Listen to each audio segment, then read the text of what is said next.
With Daniel chapter 9. Without much further ado, let's begin with 9 verses 9 4 chapter 9 verse 4 to 5. O Lord, the great and dreadful God. The great and dreadful God.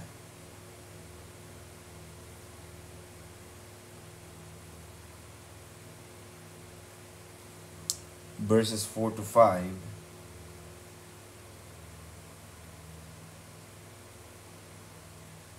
Keeping the covenant and mercy to them that love Him and to them that keep His commandments. You see, may nakita kong para mga video.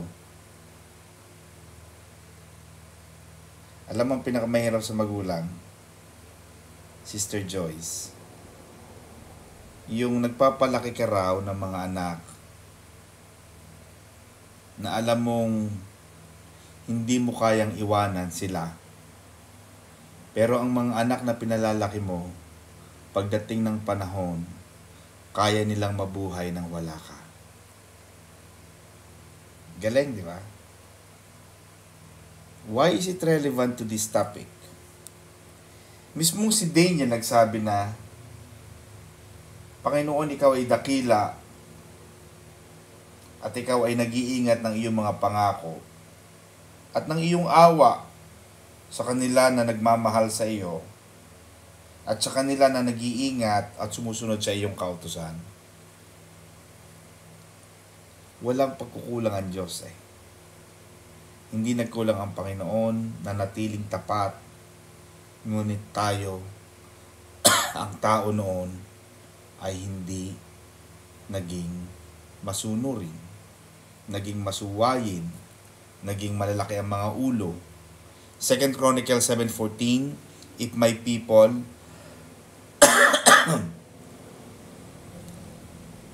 which are called by my name shall humble themselves and pray and seek my face and turn from their wicked ways, then I will hear from heaven and will forgive their sin and will heal their land. Makita natin mga kapatid na si Daniel ay nanalangin. Nanalangin para sa bayan. Now, it is very important. Pag binasa natin yung overall message ng Daniel chapter 9, especially from verses 1 to 19, naging tapat si Daniel sa kanyang buong buhay eh. He has been a faithful servant of the Lord. And Sister Mercy, pwedeng sabihin ni Daniel, hindi ko na problema yan. Kayo naman ang hindi masunurin eh. Kayo naman ang matitigas ang ulo eh. Ako, tapat ako eh. Ako, binigay ko ang buong buhay ko sa Diyos. Hindi ko na pananagutan niya na parusahan kayo ng Panginoon. Pwedeng maging ganon si Daniel eh. Total, pag binasa mo ang Jeremiah, which was our previous book we have read in the past,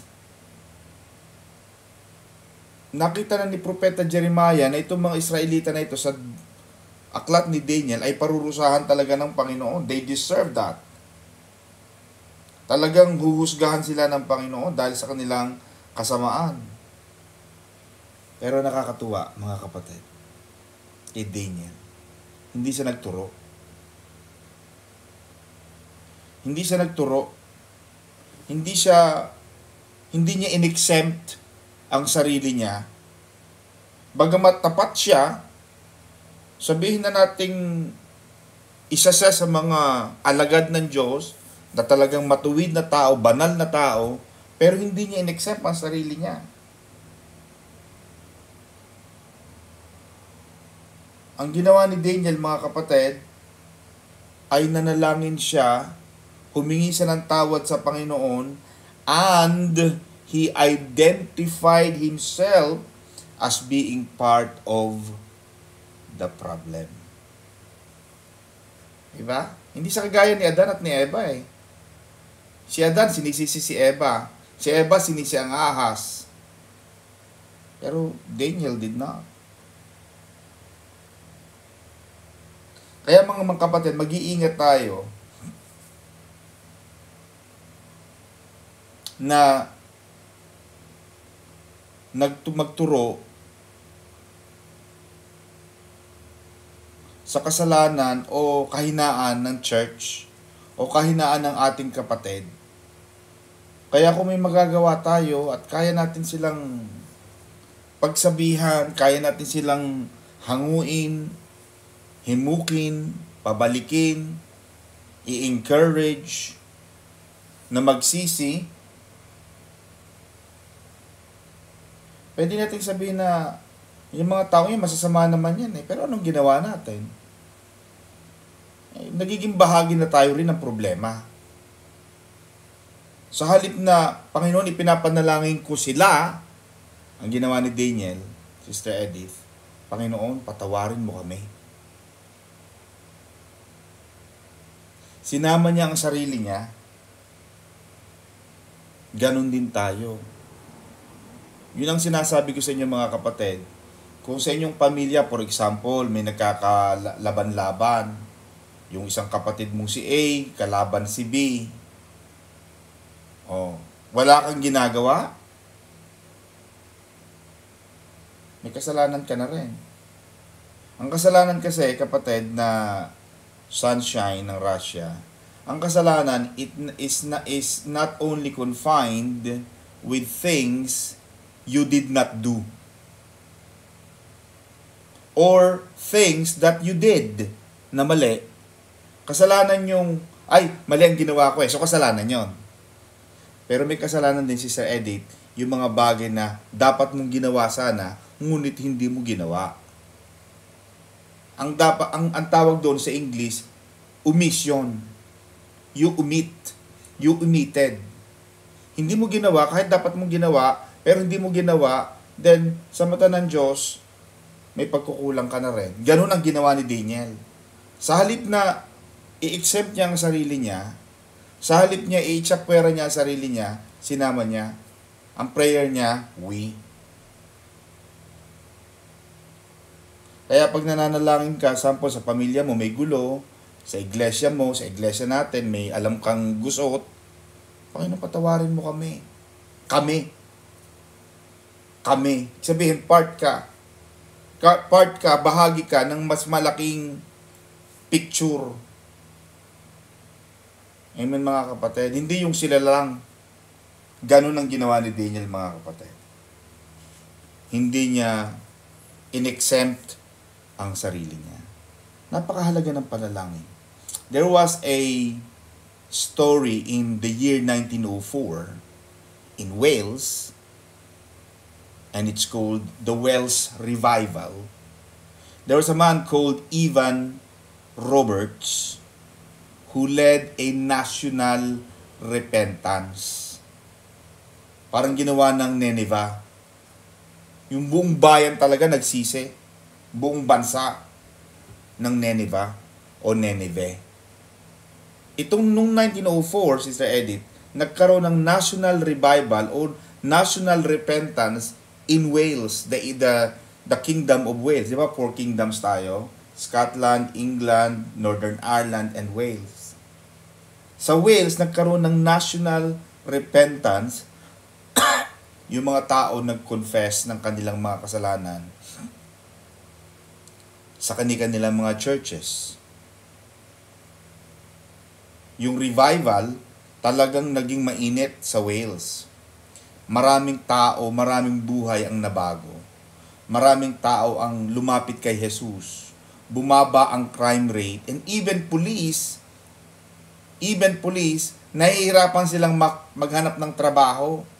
Walang bakante kasi wala naman trabaho ang mga pulis. Dahil nga, sobrang baba na nung crime rate nila.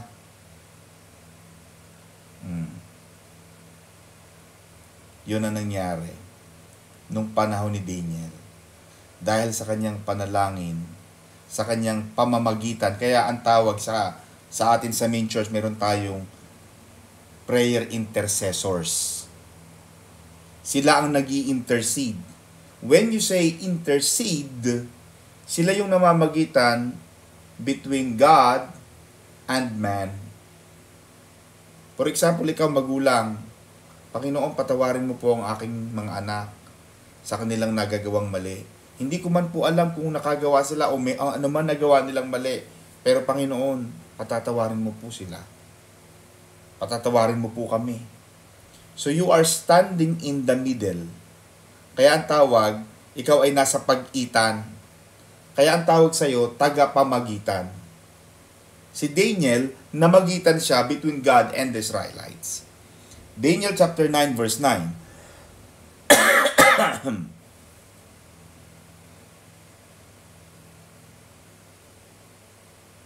Sa Panginoon naming Diyos, naroon ang habag at pagpapatawad. Kahit kami, kung mapansin mo, Sister Edith, kami ha, laging kami. Hindi na yan sinabing kahit sila. Kasi hindi naman siya masama eh. The Bible said that he was faithful. He could have said, Panginoon, naming Diyos, naroon ang habag at pagpapatawad, kahit sila ay naghimagsik laban sa iyo. Hindi. Sinama niya ang sarili niya. Awit 103 verse 8 to 12. Ang Panginoon ay mahabagin at mapagbiyaya. Banayad sa galit at sagana sa wagas na pag-ibig. Kung gaano kalayo ang silangan sa kanluran, ganoon niya inaalis ang ating pagsalangsang. Walang kasalanan na mas malaki kaysa sa habag ng Diyos. Kahit sama-sama na ang kasalanan niyan, yung tinatawag nilang collective rebellion, God is still merciful. Ganyan na nangyari sa Nineveh. Nagkaroon ng collective repentance, collective prayer, kaya kahit papatay na sila, susunugin na silang parang Sodoma at Gomora, pero nung nag-ayuno at nanalangin, ang hari, ang mga tao, pati ang mga hayop, yung mga hayop sa Nineveh, nag-fasting din. Nagbago ang puso ng Diyos. Amen ba? Yan si Sister May, pag minsan naiinis sa mga anak ko, sabi niya si Pastor Arlie, sabi niya, sa susunod hindi ko na kayo isasama sa paggala. Kasi nangyayari, Sister Edith, pag pumunta kami ng mall, yung mga bata, pag nakuha nila gusto nila umuwi. Kami, na may gusto rin kaming gawin, hindi na namin magawa kasi sila, Mom, I'm so tired. Yeah. Pero mamaya-maya, wala na naman ang gaano. Ba't kasama mo na naman mga bata? Akala ko ba ayaw mo na? Wala eh. Mahal natin ang mga anak natin eh. Ganun ang Diyos, kapatid.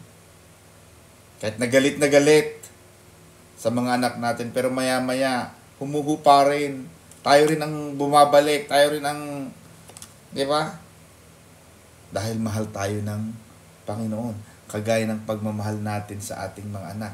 Banayad ang pagkagalit ng Panginoon. Kukuha natin mga kapatid. Dahil walang kasalanan ang malaki o mas malaki sa habag ng Diyos. Amen? Pero huwag naman nating ulit-ulitin. Huwag naman nating abusuhin ang kabaitan ng Panginoon. Total mabait naman ang Diyos eh. Wag. Ezekiel 22 verse 30, ako ay humanap ng isang tao na tatayo sa puwang at mamamagitan para sa bayan, ngunit wala akong nakita. Ezekiel yun 22 verse 30. Naghahanap ang Panginoon ng mamamagitan. He was looking for a person who will stand in the needs, in the middle. Kumbaga referee ng Diyos at ng tao. Parang si Moises. Sabi ng Panginoon kay Moises, patay na kaya natin lahat ng mga Israelita na yan.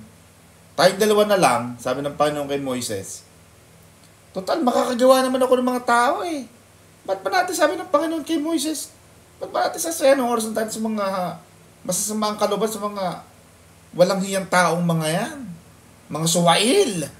Talagang, di ba, halos bumubuka na yung lupa, tinutuklaw na sila ng ahas, di ba, tinatamaan na sila ng kidlat. Lahat na ng parusa ginawa ng Diyos, kaya nainis ng Panginoon. Namagitan si Moises. Panginoon, pwede mo patayin lahat yan. Wala naman akong magagawa dyan kung yan ang gusto mo. Pero isang paalala lang po, Panginoon, ha? Ano na lang sasabihin ng ating mga kalaban? Na dinala mo ang bayan mo, pinangakuan mo, napupunta sila sa promised land, tapos papatayin mo rin lang pala sa disyerto. Ano na lang sasabihin ng mga kapitbahay? Ano na lang sasabihin ng mga tao na, kala ko ba, yan palang Diyos nyong si Yahweh na yan, papatayin din kayo, gugutumin kayo. O kita nyo, ganyan ang ginawa sa inyo. Nagbago ang isip ng Diyos. Yun ang kahalagahan, mga kapatid, ng namamagitan. Diba? Tanda mo yun si Lot, Sister Edith. Sabi ng Panginoon, susunugin ko na Sodoma at Gomora. Panginoon, kung may 20 po bang mababuting tao, huwag niyo na pong sunugin to. Kasi may 20 eh. O, hanggang sa naging 10, naging 5. O, kaya mong baguhin ang isip ng Panginoon kung ikaw ay tapat na mananalangin sa Kanya.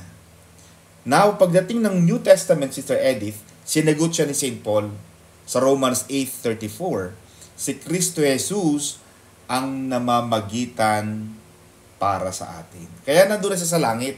Every time nagkakamali, si Myrna Blair, gustong parusahan ng Diyos Ama, si Sister Myrna Blair, patayin na nga yan si Don Magsino na yan, yung si Ofelia Kalipusa na yan, dalhin na nga sa lawa-lawang apo yan, lalapit ang Panginoon. Dad, do not forget, ha? Yang si Edith ng UK, anak ko yan, tumanggap yan sa akin. Ganun ba? O sige, wag na. Ganun ang namamagitan. Kaya sinabi ni Apostol Pablo sa Romans 8:34, si Jesus mismo ang namamagitan para sa atin. Kaya araw-araw ginigising ka ng Panginoon eh. Di ba napag-aralan natin yan, Sister Mercy? Bawat gising is a blessing. Amen, Sister Edith. Kaya kahit masakit-sakit pa ang balikat, abay, blessing ere. O galaw-galaw, pag may time, abay, gising ka pa eh. Hindi mo na rin alam. Maraming tao ngayon, Sister MJ. Kaya yung mga kumakain ng gabi, yung mga hindi nagpapakita na yan, di mo alam, nakamuwal yan, mga kapatid. Sumusubo yan. Kunwari, nakikinig, hindi naman. Di ba? Pero pag kumakain kayo, mga kapatid, huwag agad matutulog. At ang bangungot, mga kapatid ko, aba, pag kayo kakain, mga kapatid, it's yung patalastas lang ito, kakain kayo ng alas 8, matulog kayo ng mga alas 2 ng madaling araw. 6 na oras kayong gising o alas 12. Aba, 4 na oras nyo tutunawin muna ang inyong kinain. Ang kakainin nyo pa, mga taba ng baboy, chicharong baboy, kung ano-ano pang mga fats. Meron pa kayong mga midnight snack. Tapos bigla mong sasabayan ng tulog, mga kapatid. O, baka tayo hindi na magising. Ginigising ka pa ng Panginoon. O, ibig sabihin, may plano pa ang Lord. Amen ba, mga kapatid? Kaya mahalaga ang panalangin. Now, si Daniel, Sister Edith, ay naging tagapamagitan. Ganon din tayo. Kaya meron tayong prayer warriors. Every 8 o'clock, may mga tao dito sa ating church, ating iglesia sa London, ang linggo-linggo o gabi-gabing nananalangin para sa bawat isa sa atin, mga kapatid ko. Importante yon, lalo na kung kayo ay may mga dinadalang pagsubok, mga suliranin, karamdaman, problema, alalahanin sa inyong iba't ibang aspeto ng buhay, pamilya, sa ating mga employer, sa ating mga visa, whatever it is. Meron tayong gabi-gabi, 8 o'clock. Everyday yan, mga kapatid. At kung talagang gusto nyo talagang urgent, sabihin niyo sa ating mga prayer warriors, sa ating mga pastors, we will pass it through our 24/7 hotline sa ating mga prayer intercessors na nasa main church. Sa main church, mga kapatid, walang minuto, walang segundo ang hindi tayo nawawala ng tao sa church. Never. Since 1990, nagsimula ang ating church, 1980, but since 1990 up to now, 35 years. 35 years, hindi tayo nawalan. 24/7 yan. 24/7. Kahit Pasko, bagong taon, may lindol, may COVID, may tao dyan, mga kapatid. Hindi nawala ng tao dyan.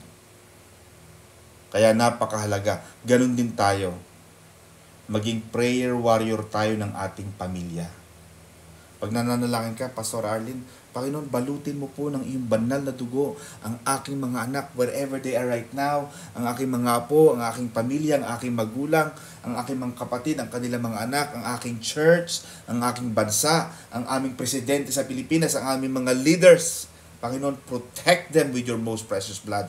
Guide them to lead our countries for a better future. Panginoon, basbasan mo po, maging tagapamagitan ka, maging tagapanalangin ka ng ating church, ng ating mga kapatid. Become a prayer intercessor. Become a prayer warrior ng inyong mga kaibigan, ng ating bansa. Napakahalaga niyan, mga kapatid. Especially before you go to bed. Before you go to bed. Never go to bed without raising your hands. Ask the Lord to protect your home, to protect our church. Kasi minsan, kulang sa nananalangin. Natandaan mo, Sister Edith, yung isang missionary sa Africa.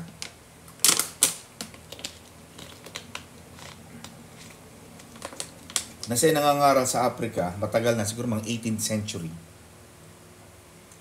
Siya ngayon ay hinabol ng mga mababangis na hayop sa Sahara Desert. At sa kanyang takot sa mga malalaking hayop, leon, ahas, basta talagang hinahabol siya, napaakyat sa puno. Pag akyat niya sa puno, wala siyang mapuntahan dahil sinundan siya ng mga leopard sa puno. Tapos sa baba naman, pag siya ay lumundag sa baba, kakainin naman siya ng mga sawa. Naalala nito missionary nito, ang Panginoon. Sabi niya, Panginoon, I want you to save me from an imminent death. Alam mo, pagkabukas niya noon, Sister Edith, may nakita siyang 21 strong warriors, soldiers from African tribe. Hindi niya alam po saan ang galing. Alam mo, pagbalik niya, alam mo pangalan niya, si Dr. Livingstone. Basahin mo ang true to life story niya sa Google. Dr. Livingstone, one of the missionaries in Africa. Alam mo, pagbalik niya sa England, Sister Edith, nagpatotoo sa church. Sabi niya doon sa MC, magpapatotoo ako. Sabi ng MC, ano yung papatotoo mo? Ganto. Okay. Nagpapatotoo na siya. Sister Edith, sabi niya, ganitong ginawa sa akin ng Panginoon, mga kapatid. Ako ay nasa Africa, ako ay hinabol ng mga mababangis na hayop, ako ay umakyat sa puno, ako hinabol ng mga umaakyat ng mga leopard.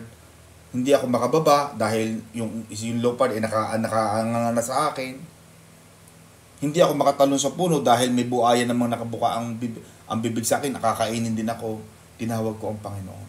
Nagpadala siya, at nung tinawag ko ang pangalan ng Panginoon, may nakita akong mga 21 na mga malalaking lalaki ng mga African tribe.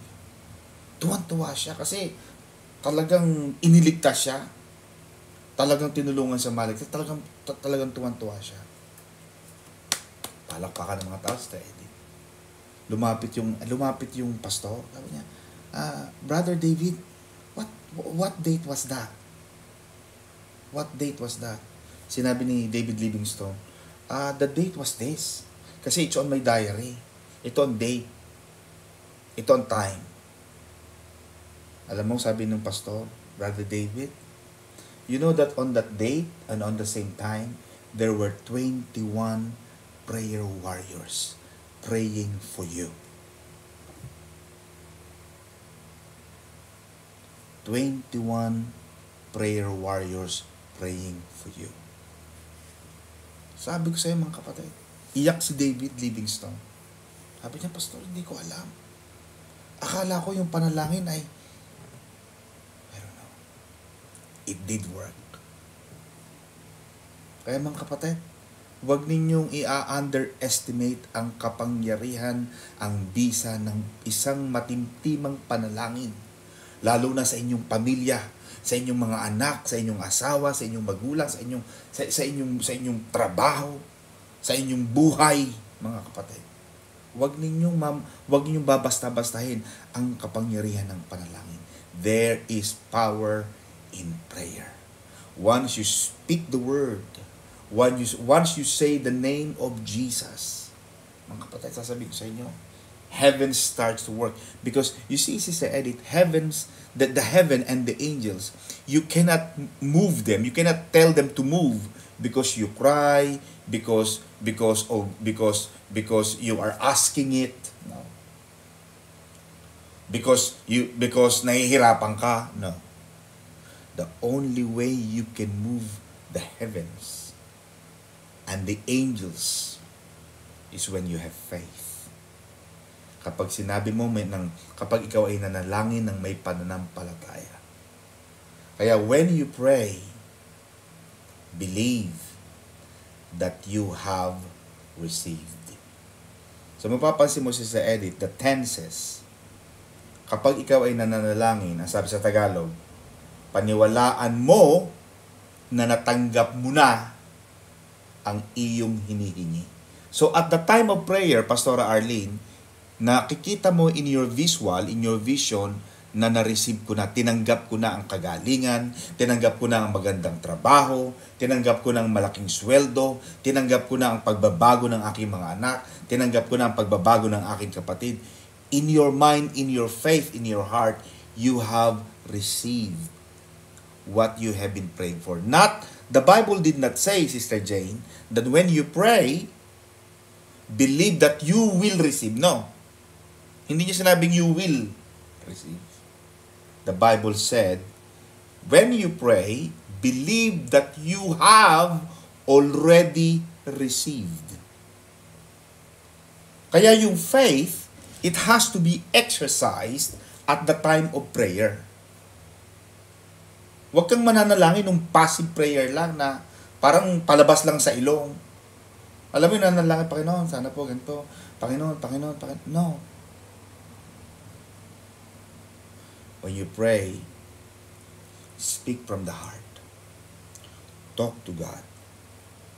Panginoon, ito po ang aking kailangan. Panginoon, naniniwala ako ng aking mga anak ay magbabago. Naniniwala ako, O Diyos, na sila ay dadalhin mong pabalik muli sa iyong presensya, sa iyong trono, and they will know, they will again believe, and they will receive. Panginoon, ang aking pong sakit, Panginoon, ang aking aray tiis. Panginoon, ang aking gaot. Panginoon, ang aking cancer, ang aking lahat ng mga sakit. When you pray, believe that you have already received. Ang mga kapatid, nabi kong patotoo dyan sa linggo, makikita ninyo. Mga Pastor Jay, paki-announce ha, Pastora Arlene, wala tayo sa ating church. Ang kapatid, isang patalastas lang yan. Pastor Jay, I think i-announce naman ni Pastor Jay yan. May nakapost na po, Pastor. Nakapost na po sa wall natin. Pero Pastor Jay, may mga kapatid kasi na hindi kasama o kaya may mga pupunta yata doon sa church na alam mo na hindi lahat ay nakasama diyan sa ating GC. So mga kapatid, kung kayo ay may mga kapatid o may kilala na hindi kasama sa GC natin, paki-inform sila, wala tayo sa church. Now, okay po, Pastor Dan. Okay po. Lastly mga kapatid, this is very, very important. In Daniel chapter 9, verse 24 to 27, I still have a bit of minutes. There was a prophecy of 70 weeks. there was a prophecy of 70 weeks pointing to the coming of the Messiah. Now, if you search the biblical concordance, you see when you study hermeneutics, when you study the Bible theology or interpretation of the biblical scriptures, yun ang tawag dyan, hermeneutics. Si Bishop, meron siyang, gumagamit kami ng Bible concordance. Ibig sabihin mga kapatid, yung Bible concordance, every wordings of the Bible has its own relevant. Kasi hindi naman lahat ng, like sa Tagalog, minsan hindi eksaktong, pag sinabi mong I love you, pag tinagalog mo yung word for word, ako mahal kita. Parang awkward, di ba? Ako mo sa edit. Hindi ka Pilipino pag kung magsalita ka ay parang ganon. Ako mahal kita. Parang kang Tsekwa, parang sano, di ba? What I'm saying is in the scriptures, in the manuscripts, when the Bible was written in Hebrew, the Old Testament was written in Hebrew, the New Testament was originally written in Greek and Aramaic. Now, bakit ko sinasabi yan? Because in Daniel chapter 9 verse 24 to 27, there was prophecy of the 70 weeks. 24 to 27.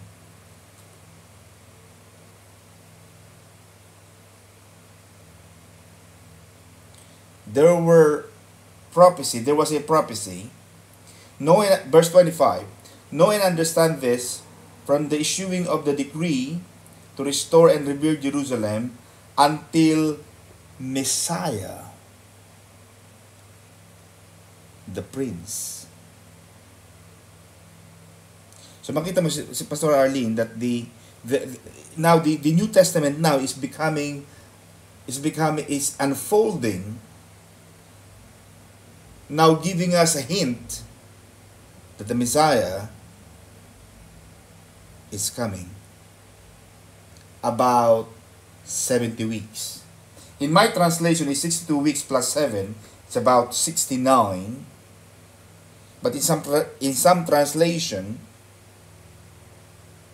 it's 70. And in any event, after those 62 weeks, the Messiah will be cut off and will have nothing. The people of the coming prince will destroy the city. So there was a prophecy. So makita mo sa Edith that in the book of Isaiah, Jesus, the Messiah, was foretold. Sinabi na kaagad eh. Kumbaga may mga hint. Meron na tayong parang nakikita na paparating na yung Messiah in the book of Isaiah. And now in the book of Daniel, and as we all know, many biblical scholars believe that the Magi's, yung sinatawag nating hindi naman talaga nakasulat, the Gaspar and Baltasar, Melchor at Baltasar, they came from the bloodline of Daniel. Kaya nagbabasa sila ng the movement of the stars. Sila yung astrologers. Because they believe in the stars. Now, there was a prophecy of 70 weeks. Now mga kapatid, ano ba yung 70 weeks? Sa Hebrew, ang salitang week, yung week dito ay sa salitang Hebreo ay Shabua, S-H-A-B-U, parang Shabu, pero may dagdag na apostrophe A, Shabua, ang ibig sabihin 7. Hindi ito linggo ng araw, kasi pag sinabi sa ating week, 7 days eh. But in Hebrew text, hindi sa weeks. Yung linggo doon ay linggo ng taon. So, ibig sabihin, yung Shabua is 7 equals 1 week. Kaya, 70 weeks times 7 years is equals to 490 years in total.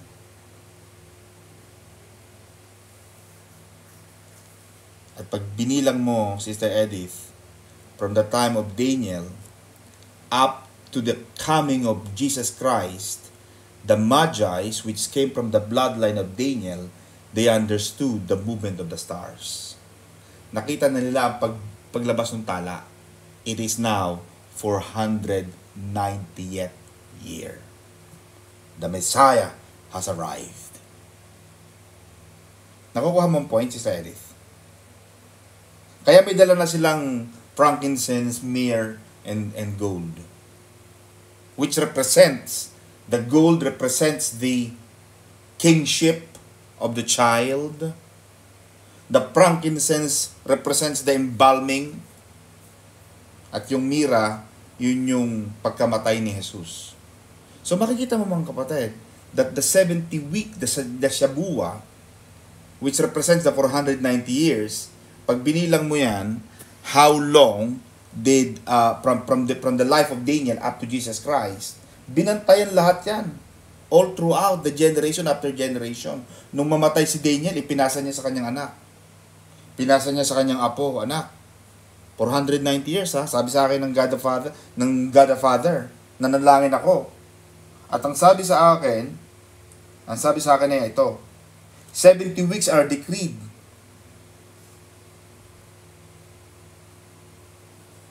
Pag binasa mo ang verse 22, Sister Edith, he gave me this explanation. While I was speaking, verse 20, while I was speaking, praying and confessing my sin and the sin of my people, and presenting my petition before Yahweh my God, concerning the holy mountain of my God, while I was praying, Gabriel. Pag tinek mo ang Google, mga kapatid, Gabriel is the chief angels of God. Even Satan is afraid of Gabriel.